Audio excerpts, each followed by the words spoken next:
आज चाहिँ हाम्रो धरान 10मा चाहिँ मेन चाहिँ हाम्रो सब मिटर हुन्छ। सब मिटर हाम्रो रेन्टमा बस्ने जति त्यो भाडावालाहरू जति छ हुन्छ उहाँहरूले चाहिँ युज गर्नको लागि यो सब मिटर राखेको हुन्छ। यो पुरानो नै वायरिङ छ, यसमा चाहिँ हेर्नु होला हो यस्तो खालको वायरिङ छ जुन चाहिँ ल आज त यसले काम गरेको छैन। हामीले यसलाई चेन्ज गरेर हामीले अर्कै सब मिटर चेन्ज गर्दैछौँ है। अब यो चेन्ज यो के यसले के कारणले यो उठ्दैन बिल अथवा यसले किन काम गरेन भनेर चाहिँ तपाईँले चेक गर्नको लागि सजिलो उपाय छ। कहिलेकाहीँ बिलहरूको महिनामा हामीले चेक गर्दाखेरि चाहिँ हाम्रो रिडिङ हुँदैन, नम्बर आउँदै सर्दैन। जस्तै हामीले यो अहिले बत्ती त बलेको छ तर यसको लाइटको बिलिङ गरेको छैन है। जुन बिलिङ गरेन भने चाहिँ हाम्रो बिल उठ्दैन। अब जस्तो हामीले यो यसरी यो चाहिँ हाम्रो पङ्खा यसरी चल्दाखेरि जस्तो यो चलिरहेछ नि पङ्खा हो, यो चल्दाखेरि चाहिँ हाम्रो बिलिङ हुनु पऱ्यो। बिलिङ भएन भने चाहिँ हाम्रो बिल उठ्दैन। हेर चाहिँ अहिले पङ्खा चलिरहेछ मजाले तर बिलिङ भएको छैन हो। यस्तो अवस्थामा चाहिँ हामीले के सम्झिनु पऱ्यो भन्दाखेरि तपाईँहरूले घरवालाले यो भिडियो हेर्दै हुनुहुन्छ भने तपाईँको मिटरमा समस्या छ अथवा मिटर तपाईँको नचल्ने अवस्थामा पुगेको छ हो। त्यसले गर्दाखेरि तपाईँले तुरुन्त चेन्ज गर्नु होला।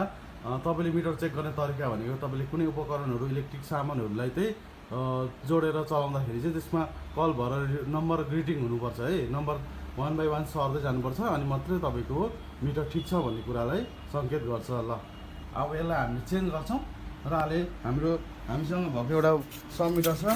हामीसँग यो खालको सब मिटर छ। यो खालको सब मिटर धेरै पुरानो र बलियो मिटर छ, एकदम हेभी छ है यो चाहिँ हो। यो मिटर राखेर हामीले यसलाई फिट गर्छौँ। जुन चाहिँ हाम्रो यो इन्डियन चाइनिज दुई खालको आउँथ्यो यस्तो मिटर भने आज हामीले इन्डियन कम्पनीको राम्रो खालको सब मिटर फिट गर्दैछौँ। अब यो यत्रो लाइट पनि बलिरहेछ हाम्रो भने हाम्रो यो पङ्खामा पनि हाम्रो पङ्खा चल्दा पनि हाम्रो बत्तीको बिल उठेको छैन हो। यस्तो अवस्थामा चाहिँ तपाईँले तुरुन्तै सब मिटर चेन्ज गर्नु होला। सब मिटर चेन्ज गर्दाखेरि चाइनिज इन्डियन दुई खालको हुन्छ। प्रायः इन्डियन मिटरै लाउँदा राम्रो हुन्छ है। चाइनिज नलाउनु होला, चाइनिज लाग्यो भने धेरै टिकाउ हुँदैन, त्यही भएर समस्या आउँछ। ल अब चाहिँ हामीले के गर्छौँ भने सब मिटर चेन्ज गरेर हेर्छौँ। सब मिटर चेन्ज गर्दा हामीले जहिले पनि हाम्रो यो स्क्रु हुन्छ, बाहिरको कभर हुन्छ, यो चाहिँ निकाल्नै पर्छ। हाम्रो निकालेन भने चाहिँ हाम्रो खोल्नको लागि मिल्दैन। केबल यहाँभित्र फिट गरेको हुन्छ, त्यही केबल चाहिँ हामीले निकाल्नु पर्ने हुन्छ।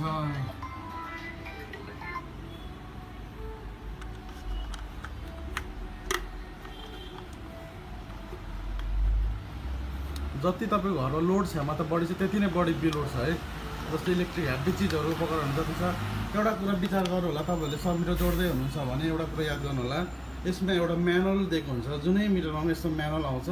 यो म्यानुअलको आधारमा तपाईँले फिटिङ गर्न सक्नुहुन्छ। तपाईँ इलेक्ट्रिसियन हो भने पक्कै पनि, तपाईँहरू घरवाला हुनुहुन्छ भने कति कुराहरू यसमा म्यानुअल रूपमा हामीले दिएको हुन्छ। यस्तो नक्सा बनाएको हुन्छ जुन नक्साको आधारमा हामीले काम गर्नुपर्छ, सजिलो पनि हुन्छ। अब चाहिँ हामीले यसलाई खोल्दैछौँ। अब यहाँ हाम्रो कनेक्सन छ है। हाम्रो यो लाइनमा हाम्रो लाइन टेस्टर बलेको छ, तपाईँले देख्नुभएको छ टेस्टर बलिरहेको छ, बिलिङ गरिरहेको छ है। यो लाइन हो, यो हाम्रो न्युट्रल भयो, यो हाम्रो लाइन भयो, पास भयो लाइन।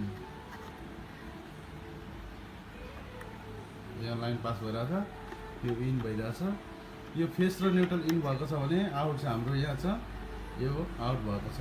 ल तपाईँलाई यसरी टेस्टरको सहायताले सजिलो सकिन्छ। यसलाई इन्डियन कनेक्सन भन्छ, जुन चाहिँ हाम्रो सब मिटर जोड्दाखेरि इन्डियन कनेक्सन। तपाईँको घरमा पनि मिटर मेन मिटर छ, तपाईँको विद्युत प्राधिकरणबाट आउनुभएको सरहरूले जोड्नु भएको छ भने पक्कै यही कनेक्सन हुन्छ है। फेस र न्युट्रल हुन्छ, यहाँ न्युट्रल आउट हुन्छ, यहाँ फेस आउट हुन्छ है। ल तपाईँलाई अब यहाँ मैले यसको सुरुमा चाहिँ मैले के गर्छु भन्दाखेरि मेन फेसलाई चाहिँ म निकालेर ओपन गर्छु।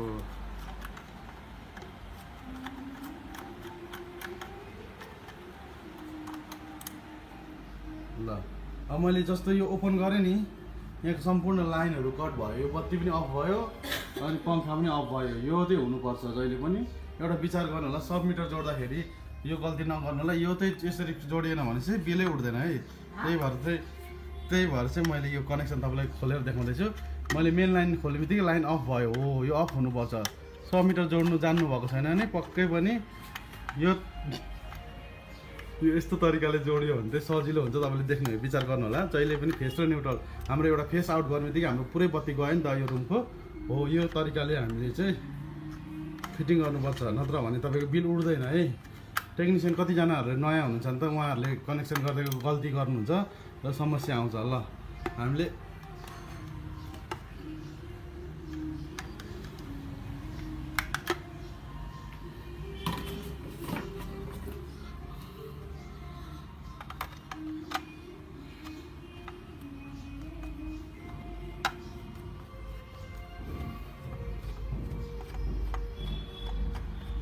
पुरानो टेक्निसियनले जोड्नु भएको रहेछ, त्यही भएर यहाँ चाहिँ स्क्रु हान्दिनु भएको रहेछ।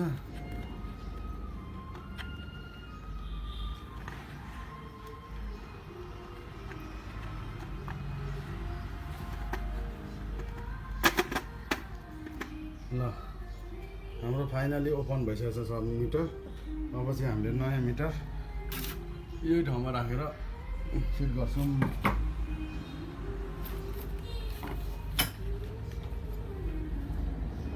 हामीले यसलाई सुरुमा चाहिँ सफाइ गर्नुपर्छ। यहाँ हाम्रो इलेक्ट्रिक लाइनहरू आइरहेछ, यसमा प्रब्लम छैन। हामीले सजिलोसँगले यसलाई ब्रसको सहायताले काम गर्न सजिलो छ। ल हाम्रो सफा भयो।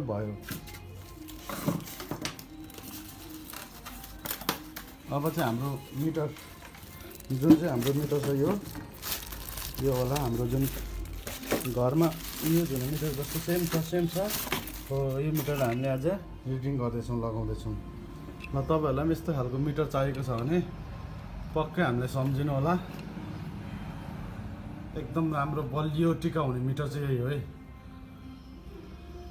ल हामीले राम्रोसँगले फिट गरिसकेका छौँ। यसरी ह्याङ गरेर अड्काइसकेको छौँ वालकाटी लगाएर चाहिँ। अब हाम्रो यो कनेक्सन यो सुरुमा चाहिँ हाम्रो यो लाइनहरू खोल्नेपट्टि हाम्रो कनेक्सन यहाँ हुन्छ हाम्रो यो साइडमा। तपाईँले एकदम विचार गर्नु होला। यो चाहिँ यो नट खोलेपछि तपाईँले यो यसरी यहाँ देख्नुहुन्छ कि यो 4वटा पिन हुन्छ जोड्ने ठाउँ। त्यो पिनमा चाहिँ राम्रोसँग जोड्नुपर्छ राम्रोसँगले। अब यो जोड्ने ठाउँ जुन पोइन्टमा तपाईँले देख्नुभएको छ, मैले पुरानो मिटरमा के कनेक्सन थियो त्यही सेम टु सेम छ है यसमा पनि। त्यही भएर तपाईँले मैले जुन यो मिटरमा जोडेको थिएँ नि, यो पुरानो पहिलेको पुरानो कसले जोडेको थियो टेक्निसियनले, हो यही सेम टु सेम यसमा छ है। तपाईँले सेम टु सेम कनेक्सन यसमा छ। अब यसलाई के गर्ने भने तपाईँलाई मिटर जोड्नु सपोज आएन अथवा समस्या पऱ्यो भने तपाईँले यसरी यसको ब्याक साइडमा जानु होला। यहाँ ब्याक साइडमा तपाईँको कनेक्सन सबै दिएको छ है। यस्तो तरिकाले म्यानुअली यसको कनेक्सन दिएको हुन्छ। यहाँ देखिरहनु भएको छ नि, यो ठाउँमा देखिरहन्छ।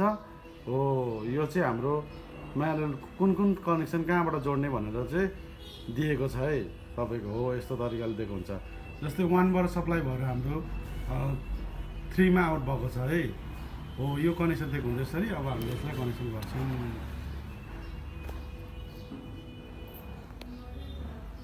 मेन अनुसार कनेक्सन गर्न गइरहेको छु। अब सुरुमा हाम्रो लाइन यो छ है।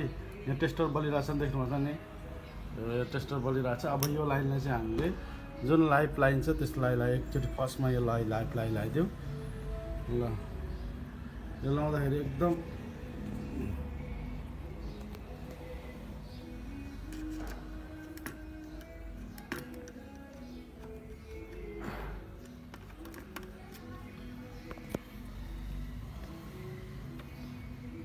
यसले मजालेसँगले भित्रै छिर्नुपर्छ, नत्र भने यो पछि गएर रिमुभ हुनसक्छ। त्यही भएर चाहिँ मैले यसलाई फुल लगाएर यसलाई टाइट गर्दैछु है टेस्टरको सहायताले।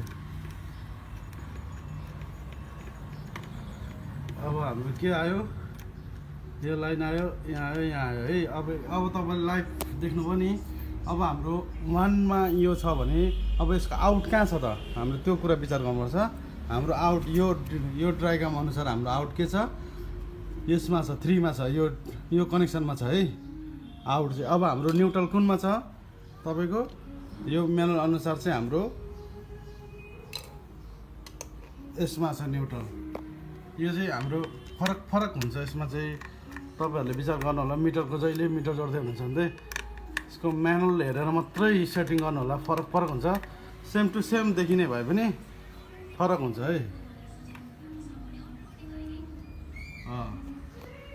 अब यो चाहिँ हाम्रो न्युट्रल कनेक्सन भयो।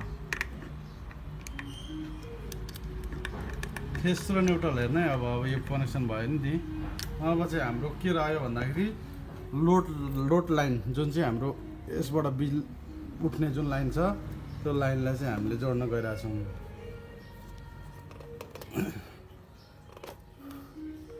यसलाई लोड लाइन जोड्छौँ। ल लाइन पनि आयो। ल अब हाम्रो रिडिङ पनि हुन सुरु भयो। अन्त धेरै बल गरेर नकस्नु होला। बल जति गरियो त्यति छिटो बिग्रिने समस्या हुन्छ। ल अब हाम्रो जम्मा 3टै कनेक्सन पहिले पुरानोमा थियो भने यसमा पनि 3टै कनेक्सन भइसकेको छ र हाम्रो मिटरको रिडिङ पनि सुरु भइसक्यो, देख्नुभयो नि तपाईँले, यसरी चल्न सुरु भइसकेको छ। अब हाम्रो एम्पियर लोड अनुसार हाम्रो कति युनिट उठ्छ भनेको हिसाब यसले क्यालकुलेसन देखाउनु सुरु गर्छ। ल हेर्नुहोस् है, तपाईँले यो जुन देखिराख्नु भएको छ नि, यो स्लो तरिकाले घुमिरहेछ है। यसमा तपाईँको फ्रिज, ओभन, राइस कुकर जोड्नु भने एकदम फास्ट घुम्छ हो। यो भनेको हाम्रो मिटरले काम गर्न सुरु भइसक्यो। ल तपाईँहरूलाई पनि यस्तै खालको मिटरहरू जोड्नु परेको छ अथवा मिटर बिग्रिरहेछ घरमा, बिल उठेको छैन भने पक्कै हामीले सम्झिनु होला। र मेरो युट्युब च्यानललाई, धरन इलेक्ट्रिसियन युट्युब च्यानललाई सबैजनाले माया गर्नु होला। र मैले गरेको काम तपाईँलाई मन परेमा पक्कै पनि मलाई सम्झिनु होला है। ल अब हेर्नुहोस् है, यति भएपछि तपाईँको स्टार्टिङ सुरु भयो। अब हामीले 1 आवर 2 आवरमा यो मजाले देख्न सकिन्छ। यो जुन रेड कलरमा छ यसलाई हामीले युनिट लिनु मिल्दैन, हाम्रो सेकेन्ड सम्झिनु पऱ्यो। यो चाहिँ हाम्रो 10 युनिट भएपछि यहाँ 10 पुगेपछि 10 नम्बर आइपुगेपछि हाम्रो 1 युनिट हुन्छ। त विचार गर्नु होला। कतिजनाले चाहिँ के सोच्नुहुन्छ भने यो रेडमा कलरमा देख्नुभएको छ यसलाई पनि नम्बर गर्नुहुन्छ, त्यसलाई नम्बर नगर्नु होला है। त्यो चाहिँ हाम्रो युनिटलाई उठाउनको लागि त्यसले सपोर्ट गरेको हुन्छ। यसको चाहिँ हाम्रो मेन चाहिँ यसको भूमिका सेकेन्ड, जस्तो घडीको काँटा घन्टा कसरी चल्छ, सेकेन्ड नचले घन्टा चल्दैन नि त हो, त्यसको काम गर्छ। र हामीले यो 0 यताको नम्बरमा चाहिँ हाम्रो युनिट उठ्छ है, यताको युनिट उठ्छ र यो सेकेन्ड चाहिँ हाम्रो युनिट हुँदैन। अब यहाँ जस्तै 0 यहाँ 1 छ, यहाँ 0 छ भने 1 मात्रै युनिट हुन्छ, अथवा 10 छ भने 10 युनिट हुन्छ, यहाँ 1 0 हुन्छ हो। यसरी तपाईँले क्यालकुलेसन गरेर हिसाब गर्न सक्नुहुन्छ। ल फाइनली मेरो काम चाहिँ सकिसक्यो, 100 मिटर फिट भइसक्यो। अब चाहिँ हामीले यहाँ कभर लगाउँछौँ र हाम्रो बत्तीहरू पनि सञ्चालन भइसकेको छ। ल पङ्खा पनि राम्रोसँग चलिसकेको छ।